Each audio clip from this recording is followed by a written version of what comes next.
Hello and welcome to Livewire Markets. My name is Chris Conway. On today's episode of The Pitch, we are talking about how you can access the AI thematic.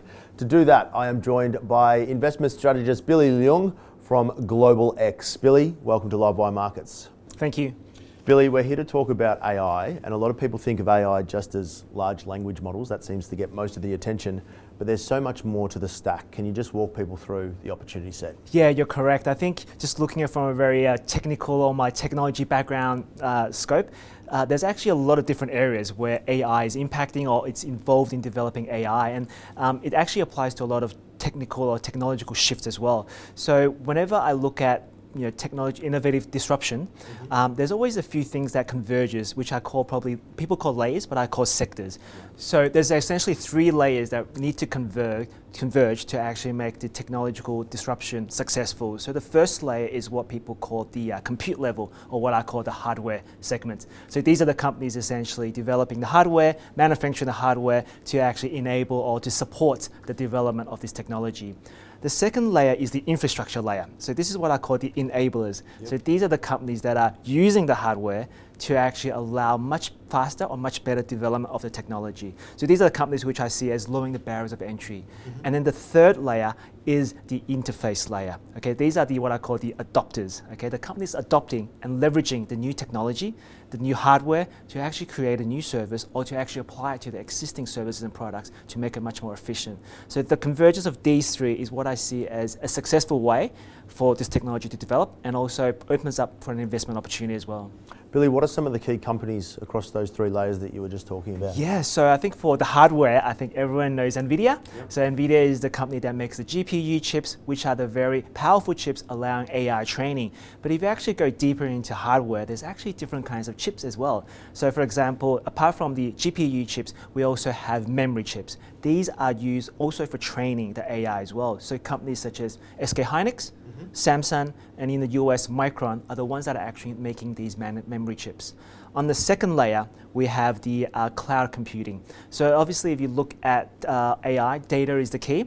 So cloud infrastructure is one that really promotes or really enables this development of artificial intelligence. So there we have companies such as Oracle, we have IBM creating this platform for data analytics, data training as well. And finally, we have the adopters. So these are the household names we've been talking about, Meta, Google, Amazon, all applying artificial intelligence to improve their services and even potentially make new services. Billy, let's talk about where the rubber meets the road and the GlobalX AI product, GXAI.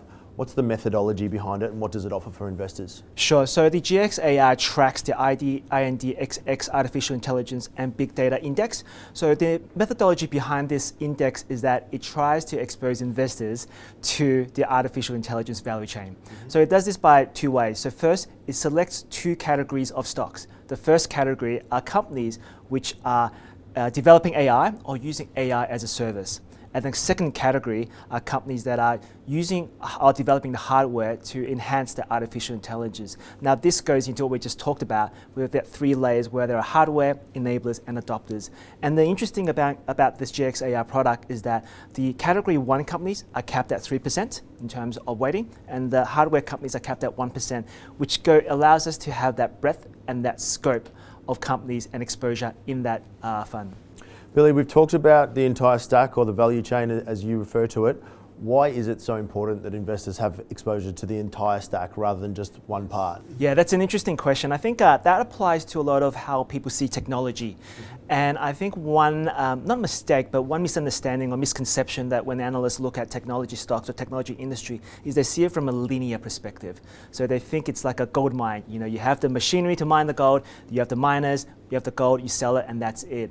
But the difference in technology is that it's much more of a circular motion or loop motion, whereas you have the hardware producing the chips, allowing the cloud platforms to actually enable the development, and then we have the adopters. But the adopters would improve their services and demand better chips. And then so the chips have to improve, and so on, and which is exactly what we're seeing now with NVIDIA making different levels of chips, providing different levels of services, and allowing much better artificial intelligence or machine learning. Billy, I love that analogy with the gold mine. That's great.